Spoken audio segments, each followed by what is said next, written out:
कैसे हो सभी साथियों, आप सबका स्वागत है आपके अपने चैनल टीचर्स अड्डा पर।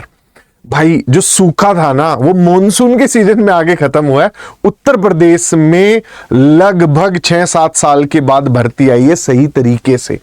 और वो जो ताने तुम्हें आसपास के राज्यों से सुनने को मिल रहे थे ना, कभी बिहार वाले कह रहे थे अपने वही जॉब ढूंढो, राजस्थान वाले, हरियाणा वाले, सब जगह वाले कह रहे थे भाई अब आपके यहां भी जॉब आ गई, प्लस वो सब भाई लोग भी इसमें फॉर्म फिल कर पाएंगे। पूरे भारत से कहीं का भी बच्चा कर पाएगा।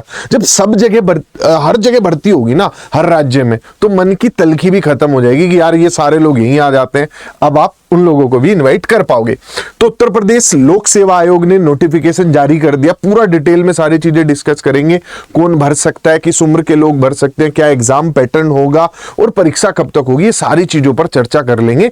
पहले एक बार मैं लेके चलता हूं आपको नोटिफिकेशन की तरफ, और वीडियो के एंड में सारे प्रीवियस ईयर पेपर और ऐसे अंडरलाइन किया हुआ ये नोटिफिकेशन डाउनलोड जरूर कर लीजिएगा। उसका तरीका मैं आपको बता दूंगा।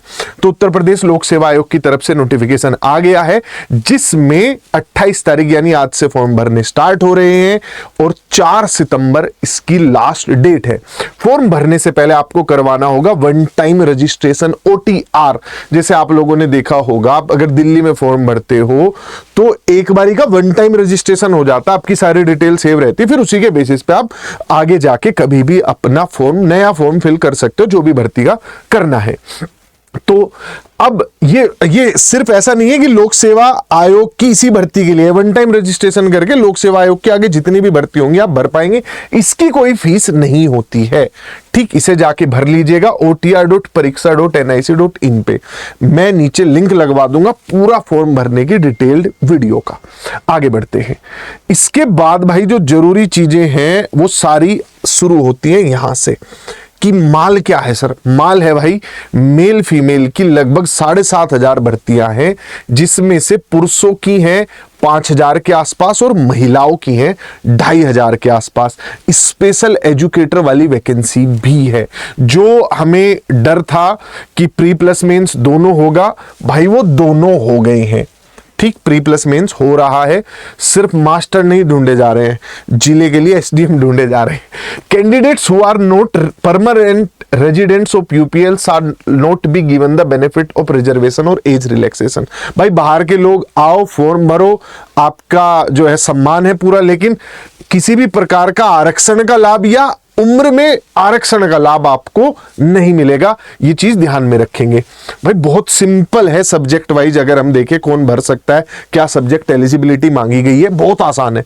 हिंदी में थोड़ी सी गड़बड़ है और हिंदी सबसे पहला भी है। हिंदी में क्या लिखा गया है कि आपको हिंदी में लिखा गया है कि आपको सिर्फ ऐसा नहीं कि ग्रेजुएशन में हिंदी चाहिए, आपने 12वीं में भी संस्कृत पढ़ा हो। और यहां पे और शब्द का इस्तेमाल नहीं है, आपको ये करना ही पड़ेगा। Graduation degree with Hindi as a subject from university, deemed university, ये and intermediate with Sanskrit as a subject आपके पास संस्कृत रहा हो 12वीं में। बीएड हर जगह चाहिए, बिना बीएड के कोई भी फॉर्म आप नहीं भर पाओगे। फिजिकल एजुकेशन में बीपीएड चल जाएगी। इसके अलावा इंग्लिश लिटरेचर में आपने इंग्लिश लिटरेचर से ग्रेजुएशन किया हो, इंग्लिश के लिए, गणित के लिए आपने मैथ, आपका कोई एक सब्जेक्ट रहा हो। मैथ ऑनर्स जरूरी नहीं है, मैथ ऐसा नहीं है कि 3 साल रहा हो, मैथ आपके पास ग्रेजुएशन में एक सब्जेक्ट रहा हो। साइंस की 2 तरीके की वैकेंसी है, बायो की अलग है और प्योर साइंस की अलग है। प्योर साइंस में फिजिक्स केमिस्ट्री चाहिए होगा और बायो वाले में जूलॉजी और बायोलॉजी का कॉम्बिनेशन चाहिए होगा आपने, वो भी मैं आपको डिटेल में बता दूंगा एक बार। पहले जो मेन वाली है वो देख लो। साइंस में फिजिक्स केमिस्ट्री, सोशल साइंस में आपने कोई 2 सब्जेक्ट पढ़े हो, हिस्ट्री, ज्योग्राफी, पॉलिटिकल साइंस और इकोनॉमिक्स, इनमें से कोई 2। हिस्ट्री या ज्योग्राफी कंपलसरी का कोई पंगा ही नहीं है, बहुत आसान है। एटलीस्ट 2, कम से कम 2, इन चारों में से कोई भी 2 पढ़े हो, ठीक है। इसके बाद चलते हैं कंप्यूटर पे। भाई कंप्यूटर में है बहुत सारे तरीके भरने के। आपने बीटेक किया हो कंप्यूटर साइंस से, आपने कंप्यूटर साइंस में ग्रेजुएशन कर रखा हो, जैसे BSc कंप्यूटर साइंस कई लोग कर लेते हैं। इसके अलावा अगर किसी ने जो है कंप्यूटर एप्लीकेशन में अगर ग्रेजुएशन किया हुआ है तो वो भी चल जाएगा। बीएड कंप्यूटर साइंस वालों को भी चाहिए, जो कि थोड़ी सी गलत चीज है, अब तक ऐसा नहीं होता था। उर्दू में आपकी ग्रेजुएशन से उर्दू रही हो, बायो में जोलॉजी और बोटनी से आपने पढ़ा हो, zoology and botany as a subject रहा हो, जरूरी नहीं है इसमें स्पेशलाइजेशन आपका रहा हो। तो यही मैं कह रहा था कि साइंस में दो तरीके की वैकेंसी हो जाएंगी। कॉमर्स वालों का क्या होगा सर? कॉमर्स वालों को अगर सोशल साइंस में मौका नहीं मिला है तो उनके लिए अलग से वैकेंसी है। ठीक, संस्कृत में आपने संस्कृत से ग्रेजुएशन किया हो। अब जो आर्ट्स भरना चाहते हैं, यहां पर ग्रेजुएशन आर्ट्स में या BFA bachelor of fine arts दोनों चल जाएंगे, बीएड इसमें भी चाहिए भाई।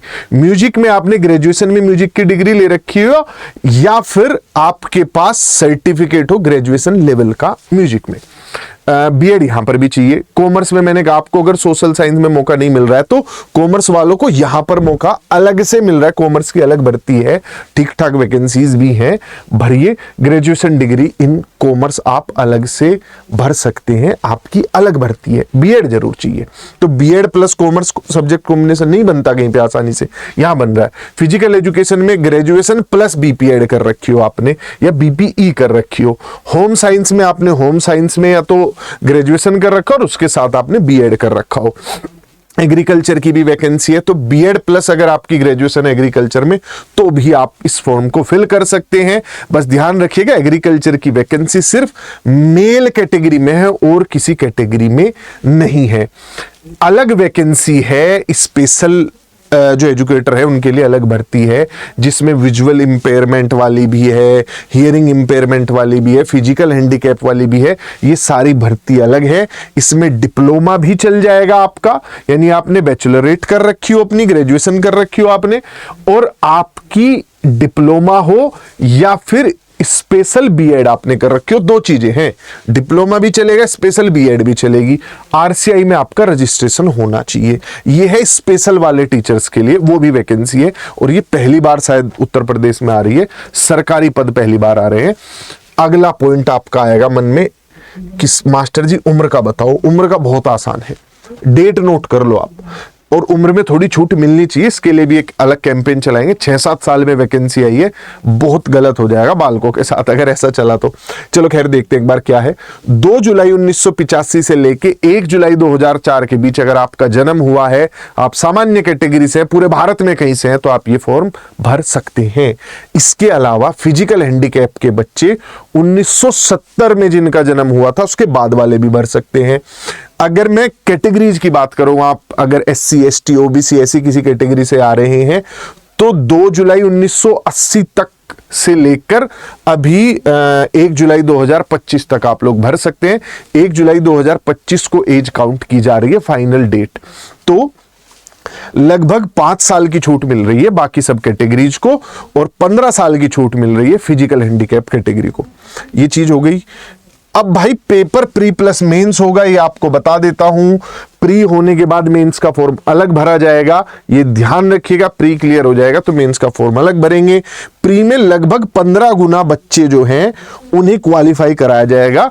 जैसे आपकी 100 सीट है तो 1500 बच्चों को रिटर्न के लिए बुलाया जाएगा, और रिटर्न सब्जेक्टिव होगा, जैसे हमारे 10वीं और 12वीं के पेपर हुए थे उस तरीके से होगा। पूरा आपसे सवाल देके उसका जवाब लिखवाएंगे, ABCD ऑप्शन सिर्फ प्री में आएंगे, मेंस में नहीं आएंगे। ऑफलाइन पेपर होगा आपका, OMR बेस्ड पेपर होगा प्री। ठीक, सेकंड तो सब्जेक्टिव है, वो तो होगा ही आपका वैसे ही। इसके अलावा अगला पॉइंट आपके मन में आएगा नहीं, मैं डाल देता हूं, बहुत जरूरी है। चाहे सीटें खाली चली जाएं, लेकिन SC ST और जनरल के बच्चे को 35% और 40% मिनिमम स्कोर करना जरूरी है। अगर आपका 300 नंबर का पेपर है तो आपके 120 अंक कम से कम आने चाहिए। पद खाली चले जाएंगे लेकिन इतनी तो फिक्स्ड, इससे ऊपर वाले ही भर पाएंगे। यानी इस एग्जाम में क्वालिफाइंग कट ऑफ डाली गई है, प्री में भी और मेंस दोनों में डाली गई है। ये बात जरूर ध्यान रखिएगा कि ऐसा नहीं है कि आपकी कैटेगरी में लोग कम हैं तो आपको 40 नंबर पे भी नौकरी मिल जाएगी, नहीं मिलेगी। 35 और 40% मिनिमम लाना जरूरी ही है। ठीक, काश ऐसा इस बार विधायक जी के लिए भी ये कुछ बना दे तो आपके जिले में बल्ले बल्ले हो जाएगी। अब आते हैं सीधा हम उसके पास, एग्जाम पैटर्न के पास, कि भाई ठीक है एलिजिबल भी हो गए, फॉर्म भी भर सकते हैं, लेकिन हम फॉर्म जो भर रहे हैं उसमें पेपर क्या देना होगा। तो प्रथम चरण में प्रारंभिक परीक्षा होगी जिसमें 30 सवाल जीके जीएस के मैथ के उसके आएंगे और बाकी के 120 सवाल आपसे आपके सब्जेक्ट के पूछे जाएंगे। ये 300 नंबर का पेपर होगा, 2 घंटे का आपको टाइम मिलेगा। सोशल साइंस के जो बच्चे हैं उनके पास चारों चीजों के यानी हिस्ट्री, पॉलिटी, ज्योग्राफी, इकोनॉमिक्स 60-60 सवाल आ जाएंगे। कोई भी 2 उठा के कर लेना, उसका आपकी ग्रेजुएशन से कोई लेना देना नहीं है कि वो आपकी ग्रेजुएशन में भी रहे थे नहीं रहे थे, नहीं। वो यहाँ पे एक चॉइस दी गई है आप लोगों को। मैथ में भी चॉइस मिल जाती तो मजा आ जाता कि या तो मैथ के सवाल कर लो या रीजनिंग के कर लो। तो यहाँ पर अगर हम मुख्य परीक्षा की बात करें तो वो 10-10 सवाल आएंगे। 10 सवाल जो पहले 10 होंगे वो छोटे 125 वर्ड्स के आंसर होंगे उनके, जो बाद के 10 होंगे उनके 200 वर्ड्स के होंगे। नंबर भी उस हिसाब से है। कम शब्द लिख रहे हो तो आपको भाई 8 नंबर मिलेंगे। ज्यादा शब्द वाले क्वेश्चंस के जो नंबर है वो 12 है। 2 खंड में ये पेपर डिवाइड होगा, 3 घंटे का होगा। प्री आपका 2 घंटे का था। इसी के साथ यहाँ पे नीचे सब सब्जेक्ट्स का सिलेबस लगा हुआ है। मैंने सब चीजें ना इसमें टिक कर दी हैं जिससे आपको कोई दिक्कत ना हो। आपको मेन पॉइंट सारे टिक मिलेंगे। बड़ा नोटिफिकेशन पढ़ के टाइम वेस्ट नहीं होगा आप लोगों का।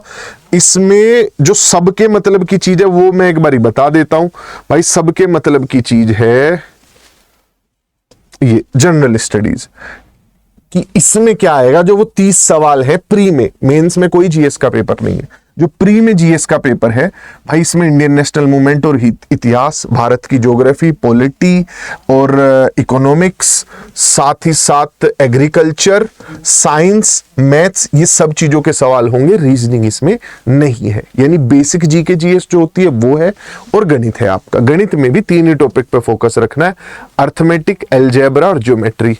अब अर्थमेटिक अपने आप में बहुत कुछ आ जाता है इसमें, प्रॉफिट लॉस परसेंटेज सब आ गया। क्लियर। ये आपका भाई पेपर का सिलेबस था। सब्जेक्ट वाइज वैकेंसी नीचे सबसे आखिरी वाले पेज पे दी हुई है। आप जाके अपने सब्जेक्ट स्पेसिफिक वैकेंसी देख सकते हो। वैकेंसी जो मेन वैकेंसी है वो मेल ब्रांच की ये लिखी हुई है 4860 और जो महिलाओं की लिखी हुई है वो ये 2500 लिखी हुई है। सबसे मेन वाली वैकेंसी है। इसके अलावा भी और बहुत सारी वैकेंसीज हैं जो कि स्पेशल के लिए या फिजिकल हैंडीकैप के लिए रिजर्व्ड हैं। उन्हें आप अलग से जाके देख सकते हैं। स्पेशल सब्जेक्ट टीचर्स की भी वैकेंसी है। और स्पेशल में यहाँ ऐसा नहीं है जैसे दिल्ली वगैरह में होता है या केंद्रीय विद्यालयों में अब होगा कि आप स्पेशल का सिर्फ पेपर आएगा। नहीं, आपको स्पेशल मैथ टीचर के तौर पे हायर किया जाएगा। ये बात ध्यान रखना। ये स्पेशल होम साइंस टीचर के नाम पे। ये सारी चीजें देखी, पढ़ी, समझी। अब एक बार फटाफट रिव्यू और काम की बात में एक बार बेसिक रूप में बता देता हूं। एलटी ग्रेड टीजीटी की ये वैकेंसी है। हमारे यहाँ इसे एलटी या टीजीजी या असिस्टेंट टीचर, सहायक अध्यापक कह रहे हैं, अलग अलग नाम दे देते हैं सब विभाग अपने। तो ये एलटी ग्रेड कह रहे हैं इसे, ठीक। लेकिन ये टीजीटी की भर्ती है। मेल 4860 है, फीमेल 2525। मेल में मेल भर सकता है, फीमेल में फीमेल भर सकती है। बात ध्यान रखिएगा। अगला पॉइंट है कि कौन भर सकता है? जिसने बीएड किया हुआ है और ग्रेजुएशन है साथ में किसी सब्जेक्ट में, उसी सब्जेक्ट की आप वैकेंसी भर लीजिएगा। सीटेट, यूपीटेट इन चीजों से कोई लेना देना नहीं है। यहां पर एज जनरल की 21 से 40 साल है। SC ST OBC को 5 साल की छूट मिल रही है। PH को 15 साल की छूट मिल रही है। एग्जाम पैटर्न एक बार ढंग से देख लो। प्री होगा, जनरल के 30 सवाल आएंगे। सब्जेक्ट जो आपका विषय है उसके 120 सवाल आएंगे। सब्जेक्ट सबसे जरूरी है, ठीक। ये बहुत जरूरी चीज है। और 2 घंटे का पेपर होगा, 150 सवाल, 300 नंबर। पास कर लिया, 15 गुना बच्चे कहां पहुंचेंगे? यहां पे जितनी आपकी सब्जेक्ट की सीट है उसके 15 गुना बच्चे आएंगे, मेंस देंगे। 200 अंकों का मेंस होगा। 20 सवाल आपको लिखने के लिए दिए जाएंगे। पार्ट ए में 10 सवाल हैं, उनके 80 नंबर बनते हैं टोटल। हर सवाल में 125 शब्दों में आपको लिखना होगा। पार्ट बी में 10 सवाल होंगे, 120 अंक मिलेंगे, 200 शब्दों में आपको लिखना होगा। और ना ज्यादा लिखना है ना कम लिखना है, सटीक शब्दों में उस सब्जेक्ट की, उस सवाल की जरूरतों को पूरा करना है। वो बहुत जरूरी है। सही टीचर ही वो सिखा पाएंगे।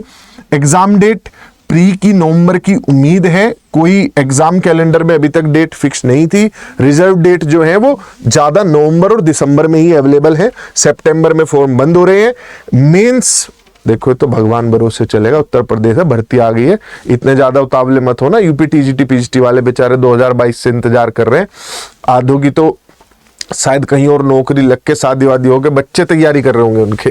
तो ये सारा नोटिफिकेशन आपको अंडरलाइन किया हुआ बेसिक पॉइंट जो आपको कभी भी कंफ्यूजन हो, नीचे गूगल फॉर्म में अटैच करवा रहा हूं, एक लिंक अटैच करवा रहा हूं जिसमें पिछली बार के सारे पेपर हैं। आप गूगल फॉर्म में जाओगे, आपको सारे पिछली बार के पेपर मिल जाएंगे, डाउनलोड कर पाओगे आप, और ये नोटिफिकेशन आपको मिल जाएगा, मेरा हैंड रिटन भी और अंडरलाइन किया हुआ भी। इनको अपने पास रखना, कोई भी कंफ्यूजन हो तो वहां सारे पॉइंट्स, मेन पॉइंट्स अंडरलाइंड हैं। पिछली बार के प्रीवियस ईयर पेपर क्यों जरूरी हैं भाई? इसलिए जरूरी है क्योंकि सिलेबस नहीं बदला है, सिलेबस वही है, मैथ्स में भी वही सिलेबस है, साइंस में भी, सोशल साइंस में भी वही सिलेबस है, कुछ नहीं बदला है। तो वो सवाल आपके लिए बहुत जरूरी है, और प्री का पैटर्न वही है जो पिछली बार हुआ था, प्री का पैटर्न वही है, ये एक्स्ट्रा ऐड हो रहा है। इसके लिए कहां आपको जाना पड़ेगा, कहां सब्जेक्टिव पेपर होते हैं, वो सब टीचर्स आपकी हेल्प करते रहेंगे। तब तक के लिए bye bye, take care. Channel subscribe कर लो, ये वाला भी, और हमारा टीजीटी पीजीटी अड्डा 24/7 भी, जहां पर सबसे जरूरी चीजें आपको एग्जाम रिलेटेड मिलेंगी। नीचे लिंक, ये नंबर लगा हुआ है, कोई भी डाउट आए, आपके बहन भाई बैठे होंगे काउंसलर्स, उन्हें फोन करो, आपके सारे डाउट्स वो क्लियर कर देंगे।